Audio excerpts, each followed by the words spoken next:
Cinema in minutes. In today's video, we will be going through a war drama film entitled Beast of No Nation. There will be spoilers ahead, chill out and enjoy. The movie begins with the group of kids playing while a voice of a kid narrates that their country is currently at war. The kid named Agu sells a broken TV which he calls imaginary TV to a man, but he declines. Fortunately, he's able to sell it to a soldier. Agu and his family are living in the buffer zone where it is safe from the war at the moment. At home, we see Agu's family living peacefully. His mother takes care of him and his siblings, while his father, who was a teacher before the war, became the sector chief and helps the refugees that come to the buffer zone. One day, Agu, with his brother and friends, block the road with a branch and ask drivers for money, when a crazy old woman appears, scolds them, and calls them thieves. Back at home, Agu's family is happily eating when his father notices his TV. It turns out that Agu purposely breaks the TV to sell it. Agu quickly runs and hides from his father. The next day, the current situation of the war is being broadcasted in the radio, but Agu is not listening. He's busy making fun of his sleeping grandfather. Then, we see trucks of soldiers arrive in their village. During a meeting, the majority decided that the women and children will flee to the city's capital while men will stay to protect their properties. At home, Agu's mother and father are arguing about the fleeing, while he and his older brother are playing a board game. The next day, the father arranges for his wife and young children to go to the city, but Agu can't come. His father tries to bargain with the driver but fails. Having no other choice, the father just promised his wife that they will find them when everything is done. In the end, Agu, his father, brother, and grandfather are left in the village. Afterward, we see Agu and his family evading bullets from a shootout happening. Fortunately, they manage to hide. Agu's father is peeking outside, watching the rebels and government soldiers exchanging bullets. But he's surprised to see a cannon facing their direction. Upon hitting the place where they're hiding, others try to flee but get shot as soon as they open the door. Agu and his family, along with the other men, surrender to the government soldiers. Outside, the forces round up the men and ask if they're affiliated with the rebels, which Agu's father quickly denies. Agu's father introduces himself as the sector chief and says they are just ordinary citizens protecting their properties. But the soldier calls on the crazy old woman and asks if she knows the men, to which she responds that she didn't. She also adds that they are probably rebels. Agu's father tries to reason and tell the soldiers that the woman is crazy, but the soldier sentences them that they are enemy spies and executes them. Agu and his brother quickly run as per their father's order while he's shot along with other men. Unfortunately, Agu's brother is also killed during their escape and Agu is the only survivor. He continues to escape through the bushes where he spent days of walking and running away. One day, he sees a kid and immediately follows him, but it's already gone. Afterward, we see Agu caught up in a shootout and he's attacked by the kid he saw before. Other men show up and turn out to be the Native Defense Forces or the NDF soldiers. They capture Agu, thinking that he's one of the enemies.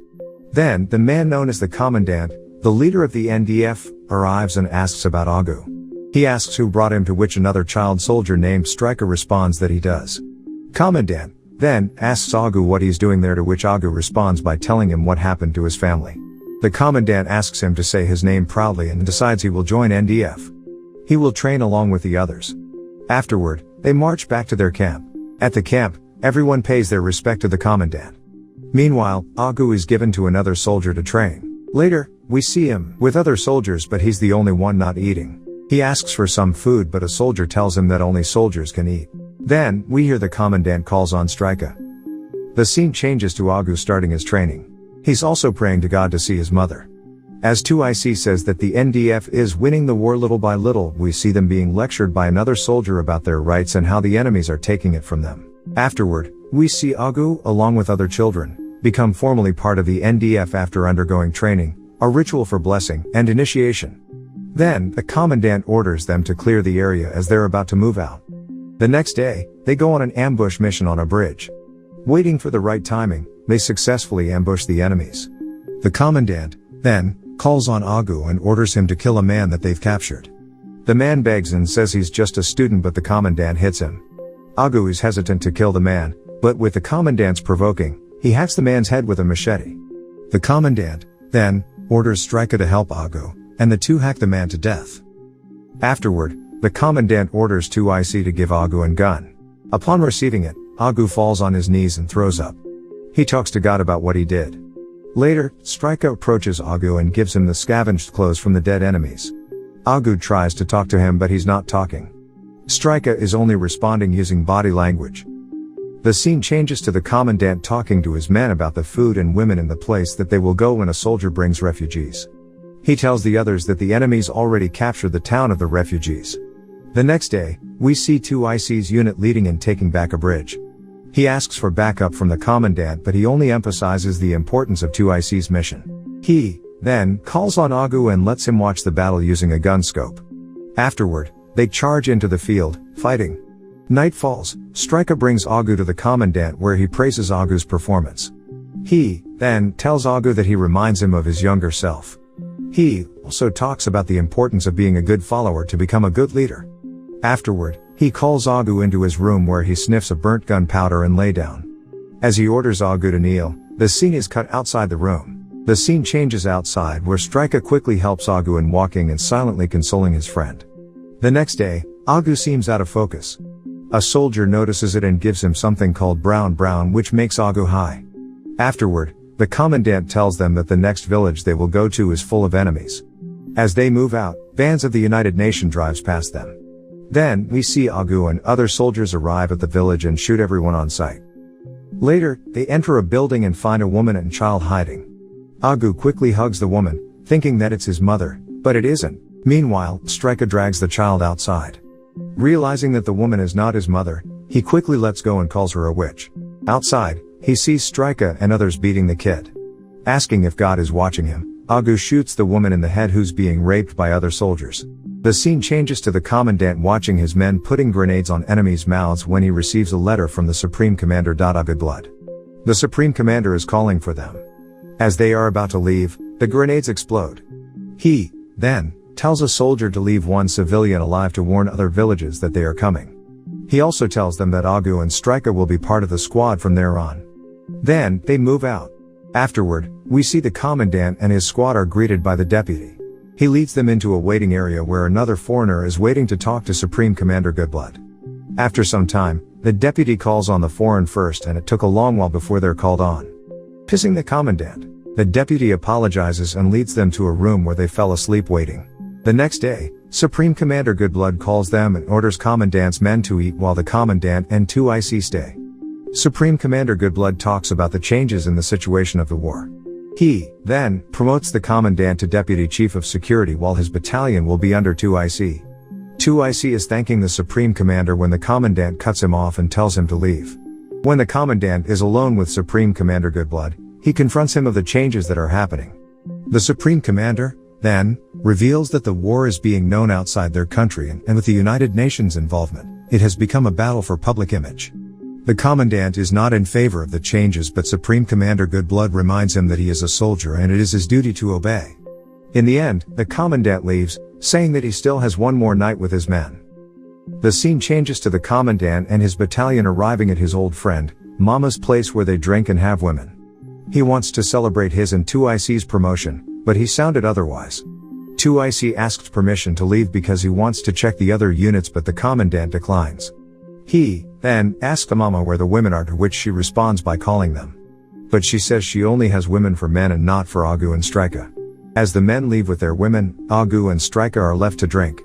After some time, Striker falls asleep, but Agu is eyeing a young woman, but she's not interested in him. Suddenly, they hear a gunshot and are surprised when their comrades bring out 2IC with a gunshot. It turns out that the woman with him accidentally shoots him while playing with his gun. This makes the Commandant angry. The woman tries to flee, but Agu quickly shoots her as Striker shoots Mama. The scene changes to Agu sniffing burnt gunpowder. He then checks on 2IC, which tells him that everything they have done is for nothing. Afterward, we hear on a radio that everyone is looking for their unit. The Commandant calls on Agu and Agu takes the chance to tell him that 2IC is dear. Later, the battalion prays over 2IC's dead body. The Commandant then tells his men that even the Supreme Commander Goodblood is not their enemy, and they will have to take their territory by themselves. The battalion moves out, and as they leave 2IC's dead body eaten by worms, Agu realizes that the only escape in this war is through death. At night, while resting, they are awakened by missile attacks, killing their comrades. When morning comes, they continue moving, but Striker didn't want to go. Agu checks on him and discovers that he is shot. Agu then carries Striker even though he, himself, is tired. Later, Agu tries to talk to Strika, but he finds out that he's already dead. Although grieving for the death of his friend, Agu has no other choice but to continue moving. Then, the scene changes to Agu being ordered by a soldier to get ammo. Realizing that they don't have any ammo left, he goes to the commandant and notifies him. Meanwhile, the new 2IC also approaches the commandant and tells him that they want to leave. Asking other soldiers if they want to leave, the new 2IC points out that it's been months and they already run out of bullets, food, water, and money. It turns out that other soldiers want to leave as well, but the commandant points out that they have no life outside the war. Heated, the new 2IC points his gun at the commandant, but he knew he doesn't have bullets anymore.